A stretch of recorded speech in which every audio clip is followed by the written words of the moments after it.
In May of 2023, Evan and I flew to Frankfurt, Germany to start a motorcycle trip in southern Europe. From Frankfurt, we took a train to Heidelberg and picked up his motorcycle that had been stored there and a motorcycle that I was renting from the same company that was storing his. We had been talking about this trip for a year or more. We had initially planned to head towards the Venice area, but that area of Italy had suffered a very large flood just a week or so before, and the government was advising all tourists to stay out of that area. We decided to take a more westerly route. Our original plans had called for us to see Florence, Rome, and Pompei, but many of the other areas along this westerly route we hadn't planned on seeing. Evan planned much of our new route on a day-by-day basis, and I think it came out much better than the route we had originally planned. We had skipped Rome on our way down to Pompei, but for sure it was our first stop on our way back up. On our return trip, we avoided the flooded areas by staying largely on multi-lane highways. They were not affected by the flood.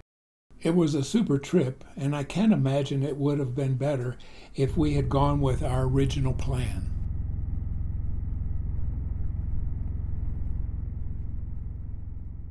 Evan had forgot his motorcycle gloves, so we needed to go over to the next town to buy some at a large motorcycle store. We took back roads to get there, and that gave me some time to get used to the motorcycle that I was riding.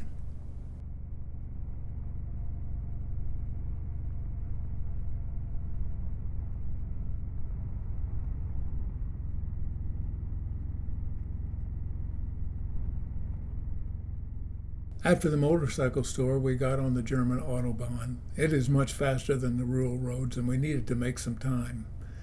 We ended up spending the night at Kloster Bonladen, which is a monastery and kind of a convention center at the same time. It's a very quiet and beautiful place, and we really enjoyed our stay there.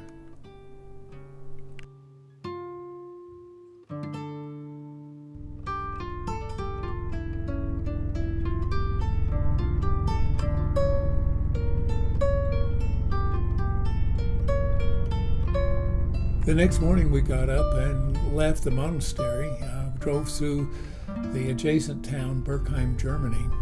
It's a small agricultural village, and it was interesting to look at it. Small agricultural towns back home are usually poor and filled with abandoned buildings, but this place was prosperous, and all the houses and everything looked very, very nice. Quite a contrast to what we usually see back home. The fields around Berkheim were extremely lush, and it was easy to see why it was a prosperous agricultural village. We rode through the rural roads for a little while, but soon jumped back on the Autobahn so that we could make some good time. We're heading towards Austria. It wasn't long before we could see the Alps rising in the distance, and that's where we were going.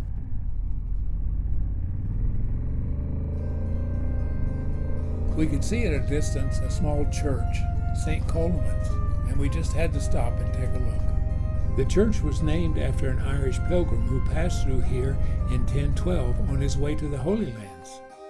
He never made it to the Holy Lands. When he got to Austria, they thought he was a spy, so they tortured and hung him. Later, they decided that he wasn't a spy, he was actually a saint.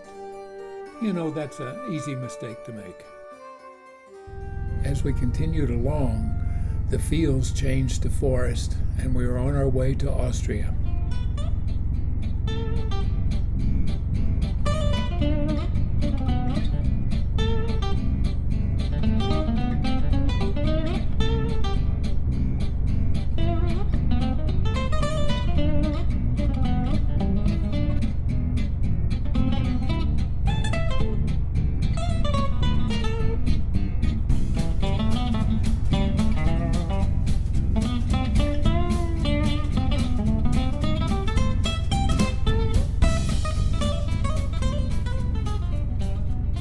Here we encountered one of our first tunnels. Austria and Italy have numerous tunnels on their highways. Today was the end of a German holiday, and there were a lot of Germans in Austria returning home.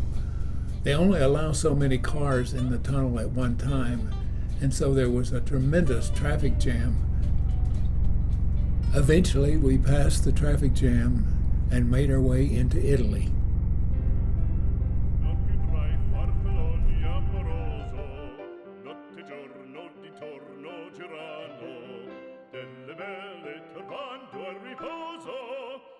We spent the night in Mal's, Italy. It is a beautiful northern Italian village.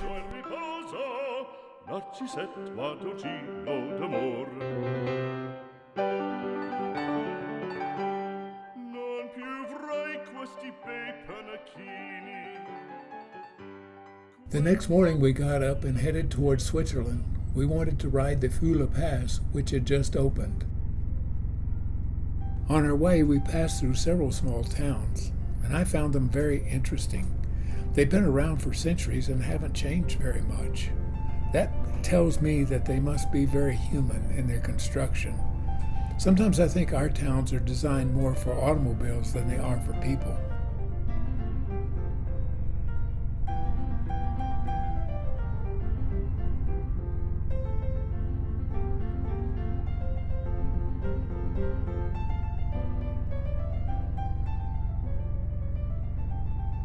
It wasn't long until we got to the Swiss border, and it was a very easy border crossing.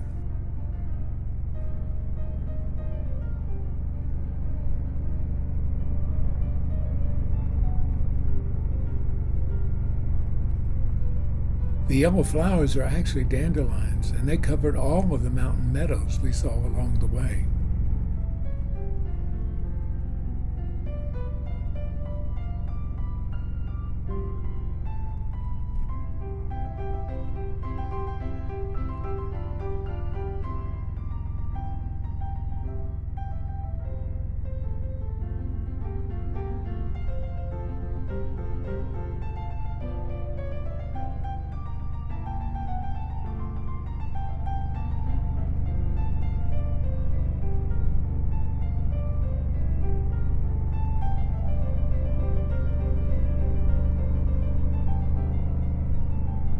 It wasn't long until we started a fairly steep climb up to the pass.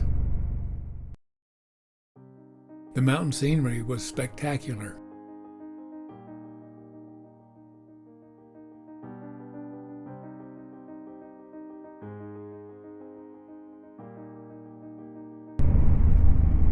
We got to the top and joined a large group of motorcyclists making the same ride that we were making.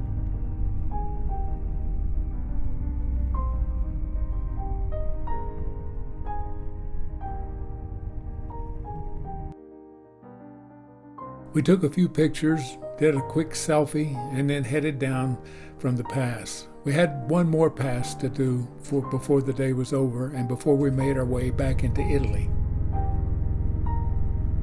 We got down to the dandelion level and then started our climb up to the next pass.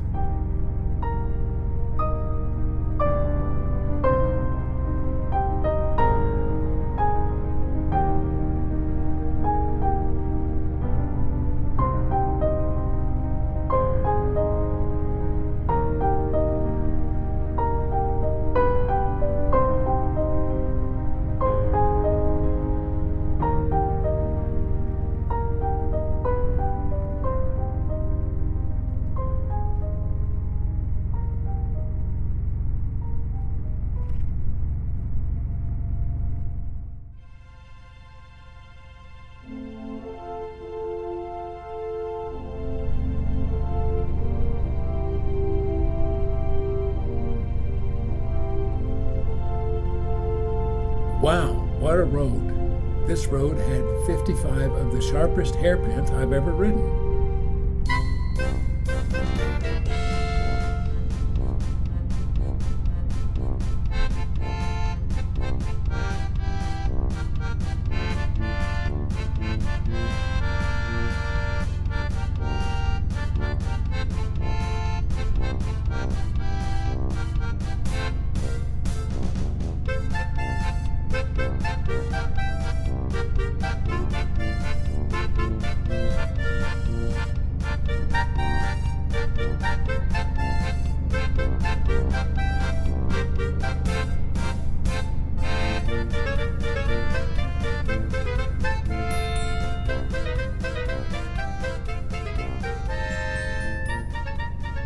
We passed through many small towns on our way down the mountain.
What a day, what a ride. We eventually made it down and to our hotel, and our hotel was located on the shores of Lake Como. It was really magnificent.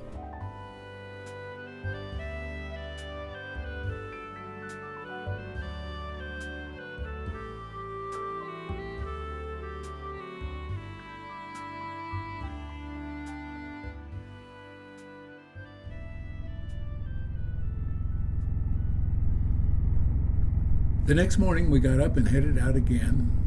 We were going to a town that was quite a ways away, and so we decided to take multi-lane highways most of the way there. There were, of course, many tunnels on this route.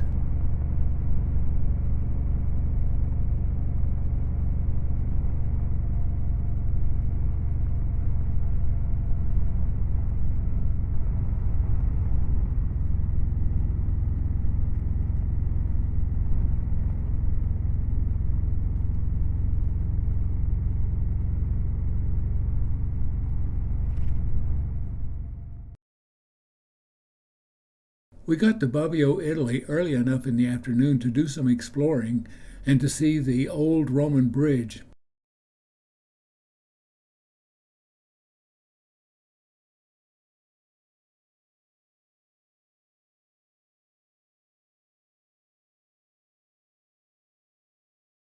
The town is very old.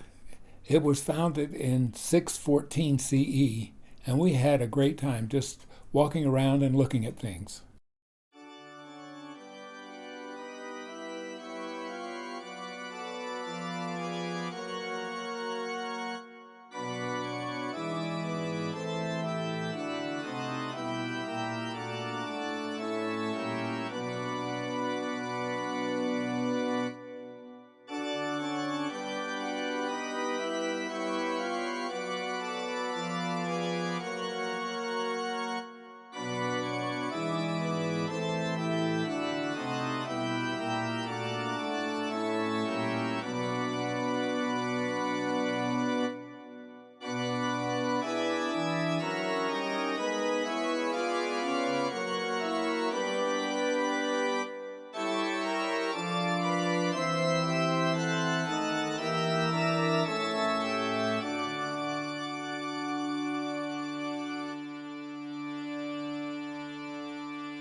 We got back to the B&B where we were staying just in time for sundowners and dinner.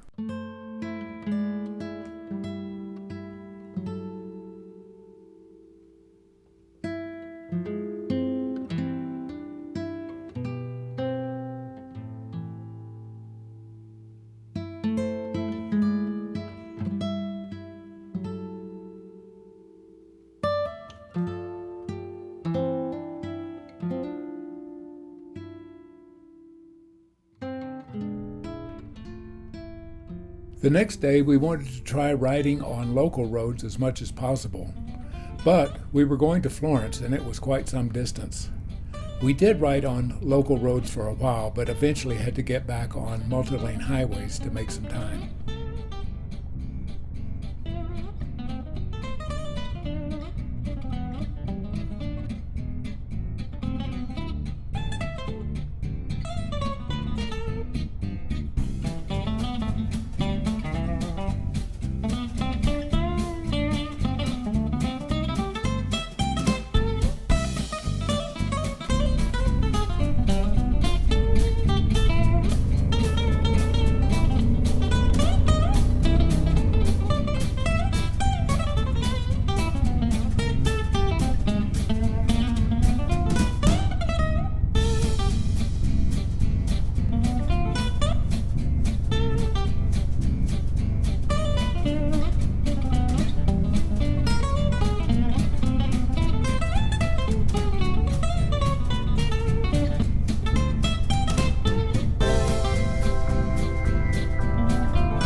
We stayed in a small town about 20 miles from Florence and took the train into the city. This allowed us to avoid most of the traffic. Our first stop was Santa Maria del Fiore. It is a beautiful cathedral. It was the first large domed building built in Europe during the Renaissance.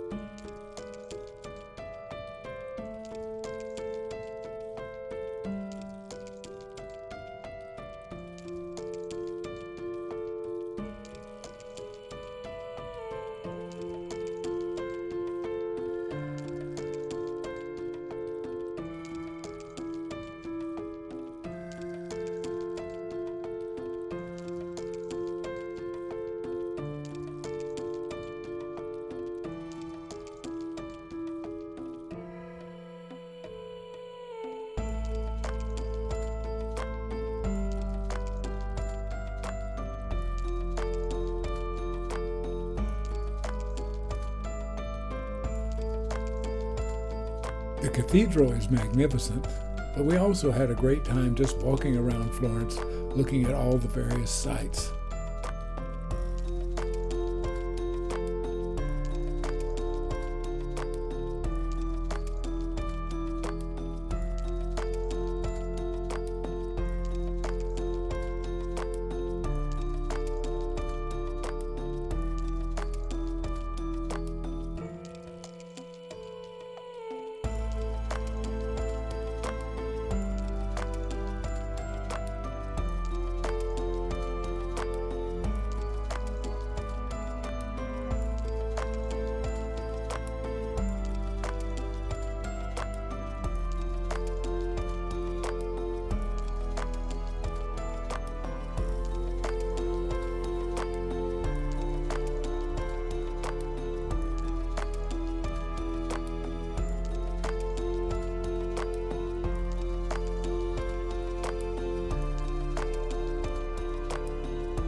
The next day we left Florence and headed south through the Italian countryside.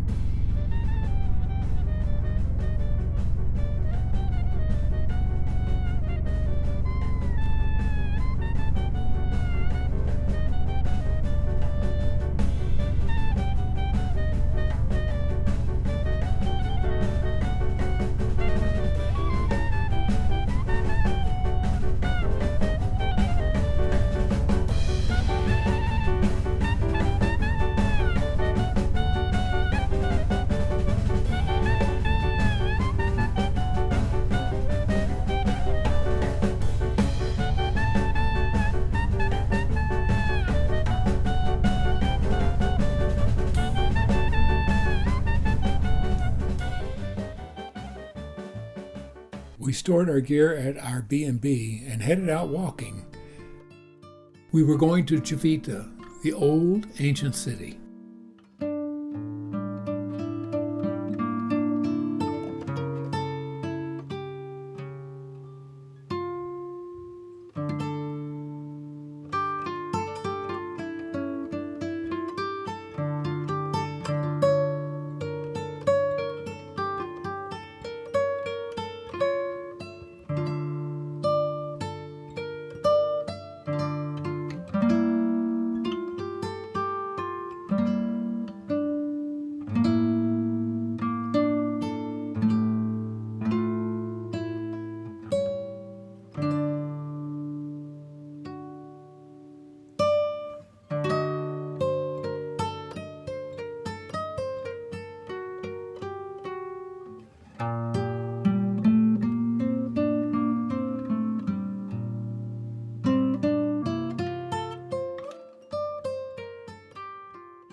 We headed out early.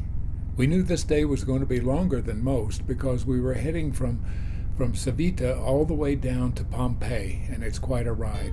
We wanted to do as much as we could on country roads, but eventually had to switch over to the multi-lane highways to make time. We've done that several times on this trip.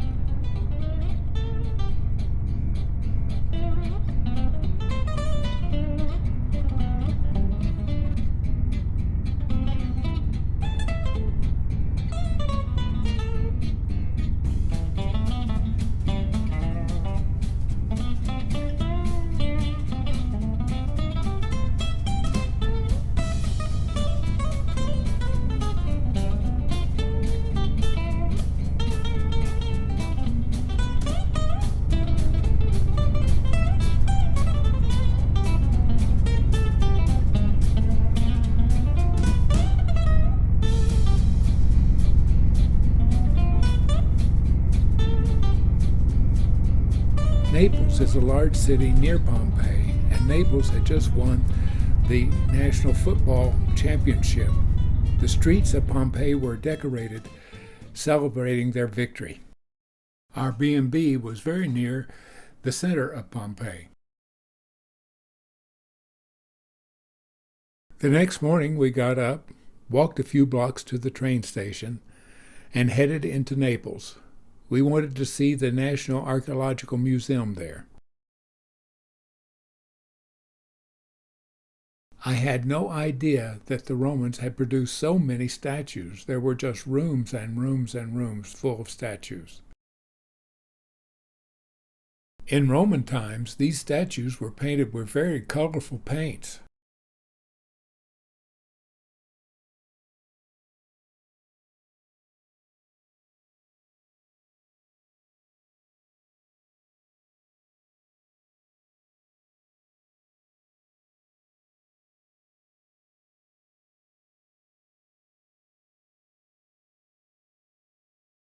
The mosaics were magnificent.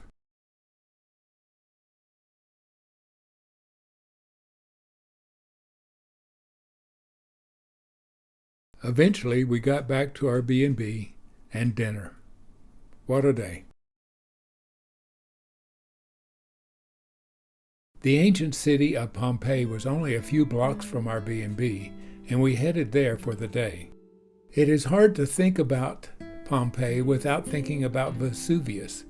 It's the volcano that buried the city in 79 AD. I remember reading about Pompei when I was a child, and I've always wanted to go there.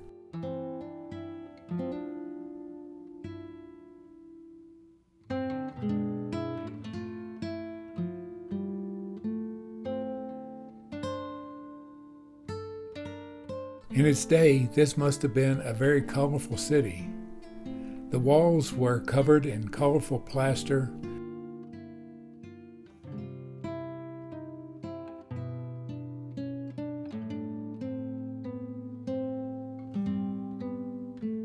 There were many frescoes on the walls.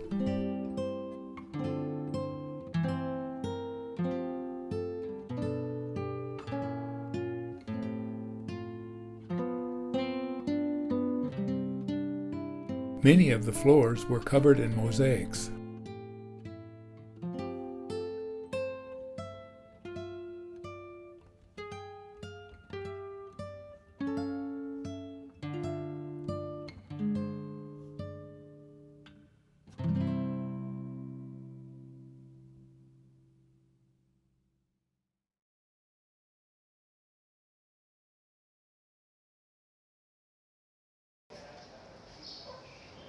The Mystery House is a large house outside the actual city walls of Pompeii, and the frescoes on its walls were very well preserved.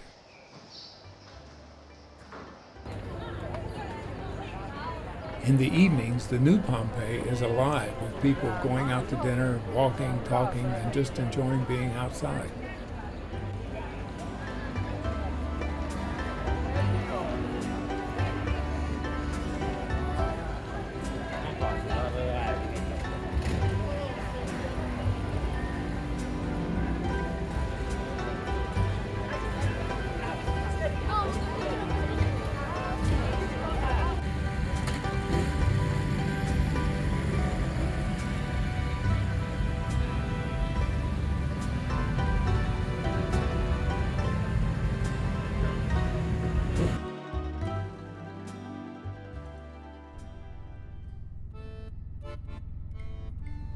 Well, today we're headed to Rome, and it's not very far away, so we got off to a pretty late start. We ended up driving through Pompei, and it was a much larger city than I thought it was. Thank goodness we had a GPS to guide us. It seemed to just keep going and going and going.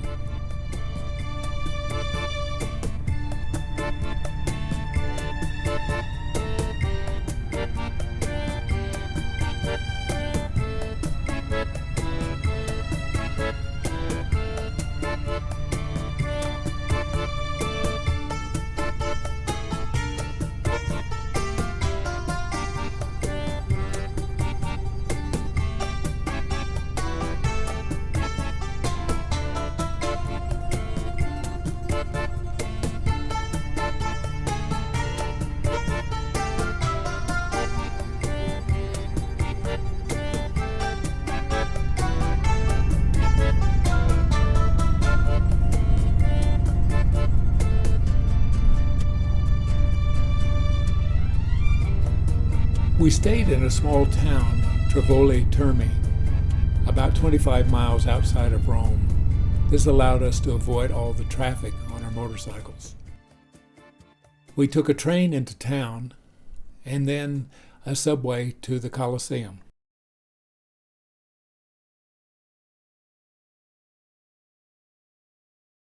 The Colosseum is a large brick and mortar structure that was completed in 80 AD. I was surprised that it only took 8 years to build it. There were tens of thousands of bricks and tons of mortar, and this all had to be prepared by hand. What a project!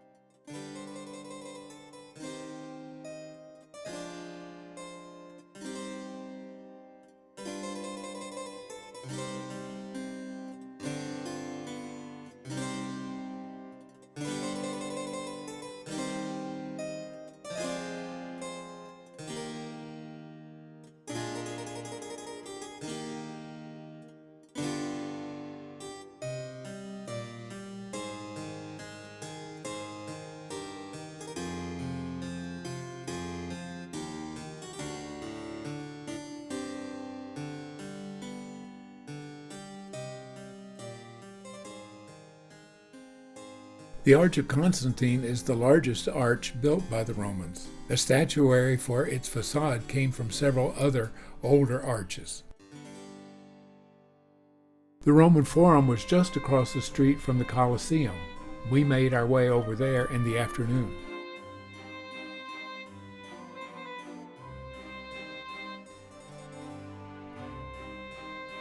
I had not realized so many of the structures were still standing.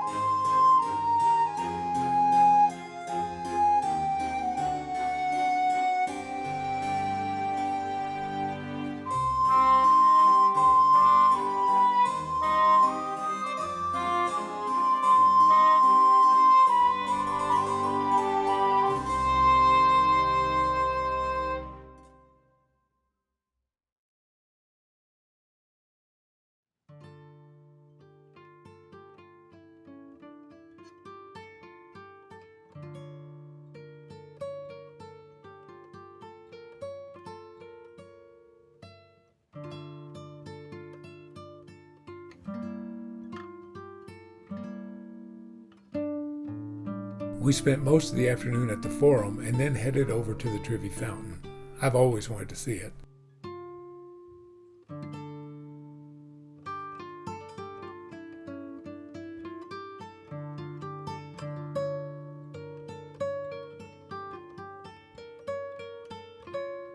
For our second day in Rome, we got up, rode the train back into town, and went to the Vatican. We had to wait in line quite a while, but I think it was well worth it. It's really a magnificent museum, and the artwork and everything is just spectacular. There were rooms after rooms of beautiful statues, paintings, tapestries. It was really amazing.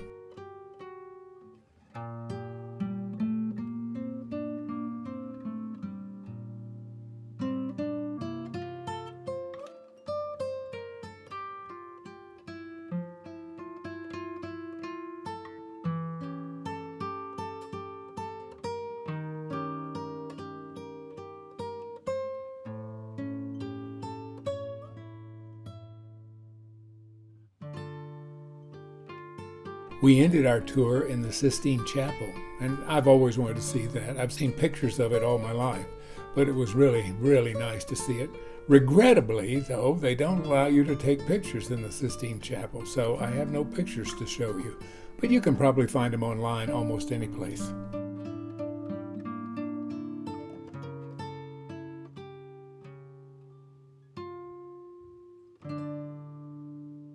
We stayed at the Vatican until it closed and then headed over to the Pantheon. The Pantheon is a building that I have really wanted to see.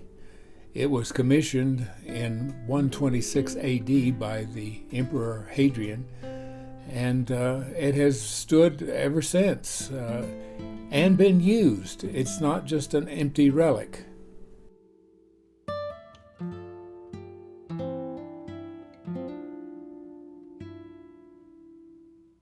Upon leaving the Pantheon, we walked back through the city towards our train. Rome is really a beautiful city, and I can see why so many people love it.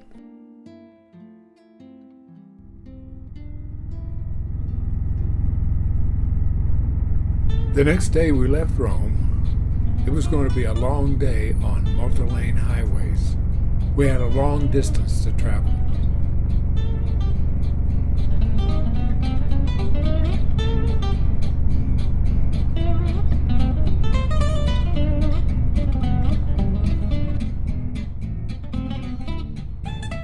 About every 50 miles along the major highways in Italy, there are rest stops. These rest stops usually have a restaurant, a filling station, and an EV charging station. We stopped at them frequently for both gas and food.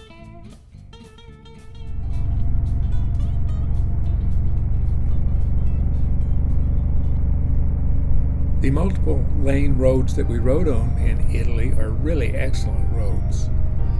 They're not necessarily cheap to ride on because most of them are toll roads, but the tolls weren't that expensive.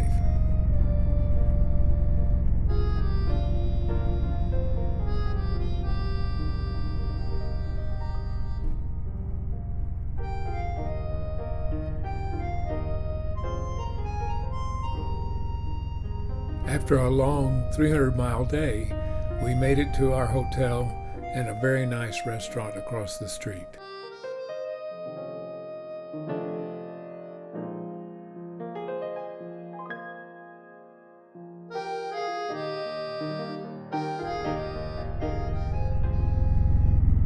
June 2nd marked our second day of heading north.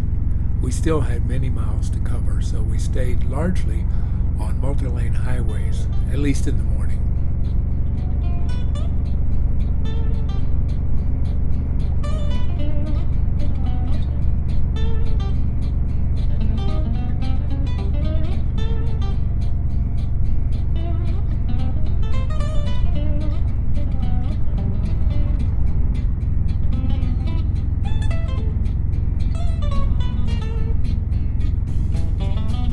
In the afternoon, we got off the multi-lane highways and started in on the more local roads, heading towards the mountains.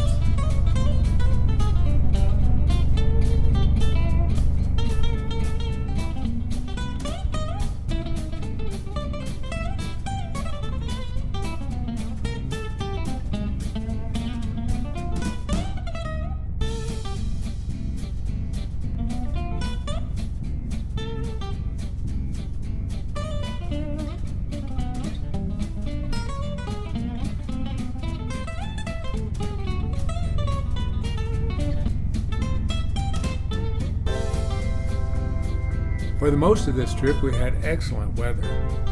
No rain, just beautiful sunny skies. But that can come to an end.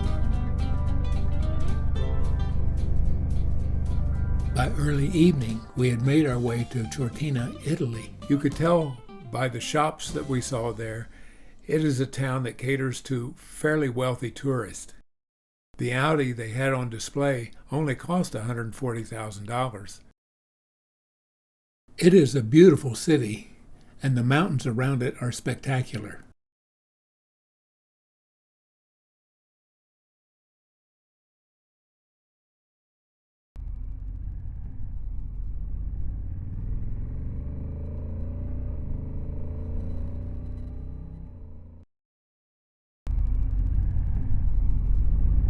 In northern Italy, there is a group of mountains called the Dolomites. They are exceptionally rough and rugged, and that's where we were headed. We are riding on the famous Dolomite Road through the mountains. This road goes from Cortina to Bolzano, and it was completed in 1909.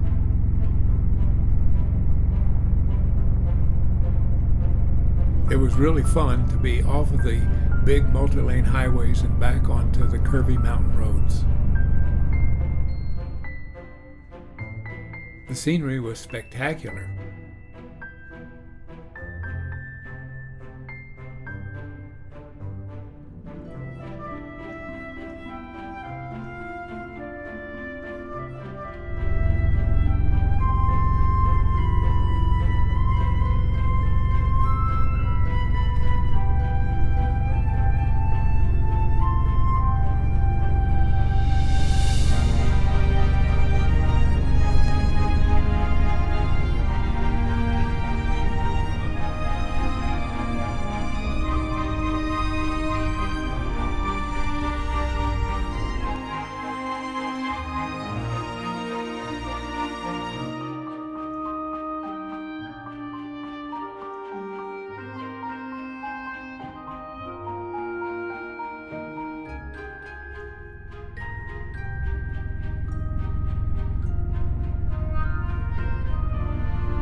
We stopped briefly in Chinazi, Italy for lunch and then continued on.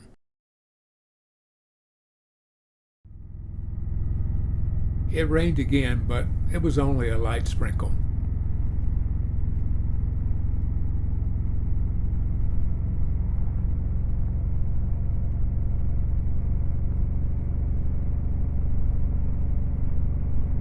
All too soon we were out of the mountains and at our B&B for the night.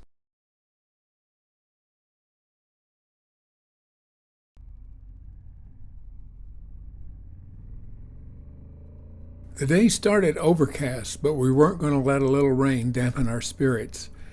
We were going to do our last mountain pass today, Rombo Pass.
This is the famed Top Mountain Cross Point Museum and Restaurant.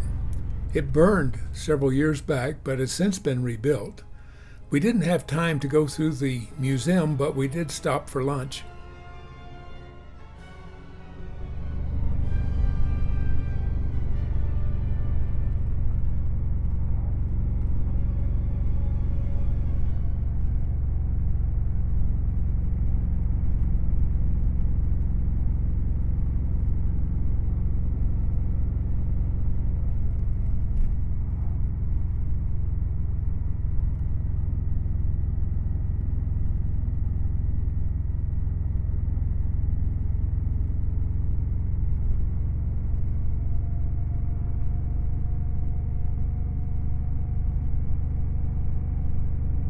Before we knew it, we were out of the mountains and back into the flatlands, back into Germany. We spent the night in the beautiful city of Landsberg, Germany.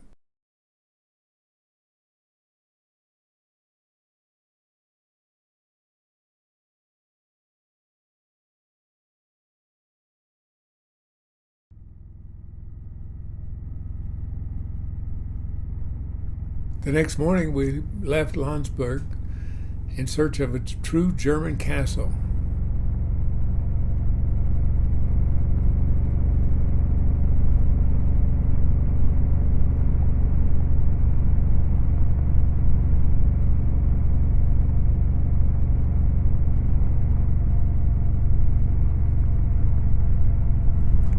We did some riding on the Autobahn, but mainly stayed to the secondary roads.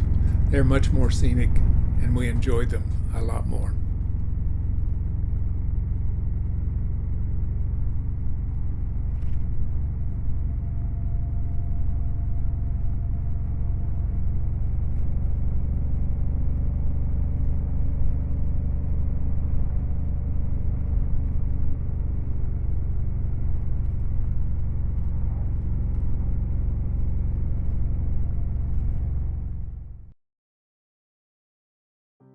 The Hohenzollern Castle is the ancestral seat of the Prussian royal house.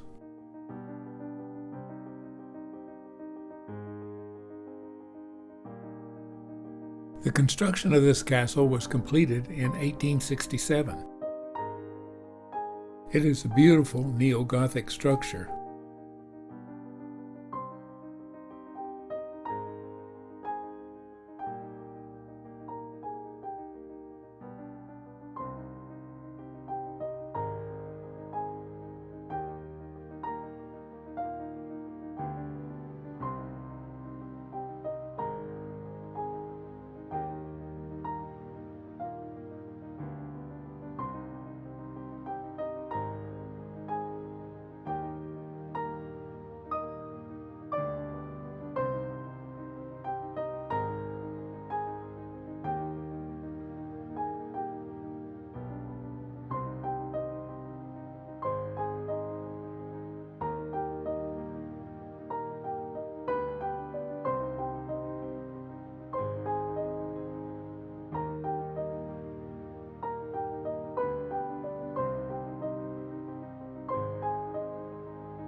We spent the night in the beautiful city of Rottweil, Germany.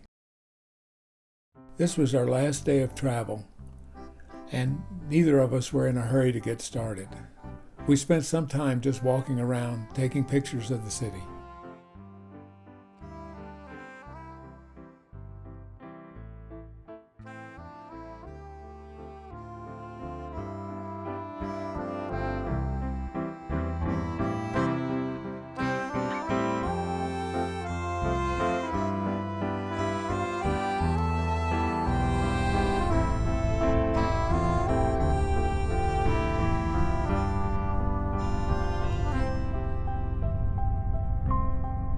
We packed up our bags and left our hotel.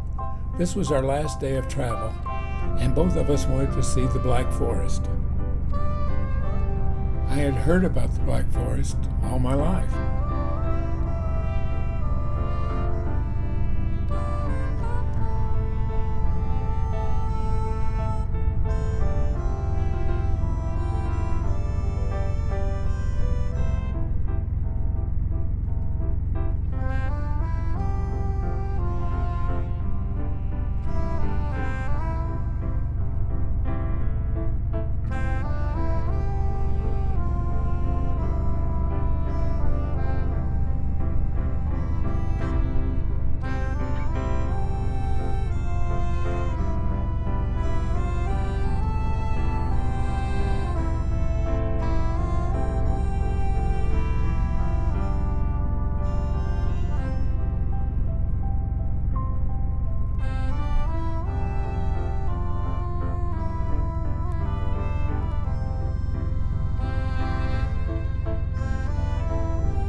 We stopped for lunch in Wohlfahrt. It is a very pretty city.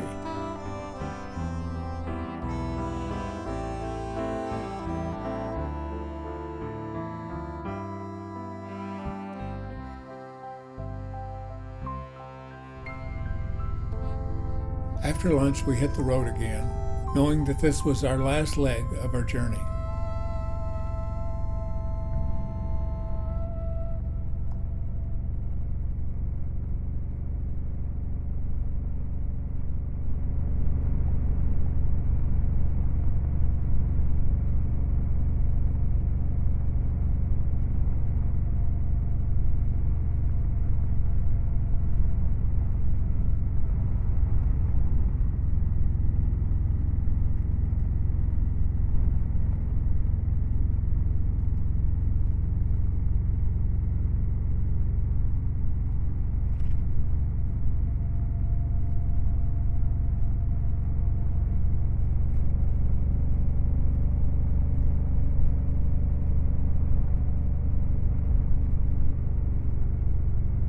This was a fantastic trip, but like all fantastic trips, they come to an end much too soon.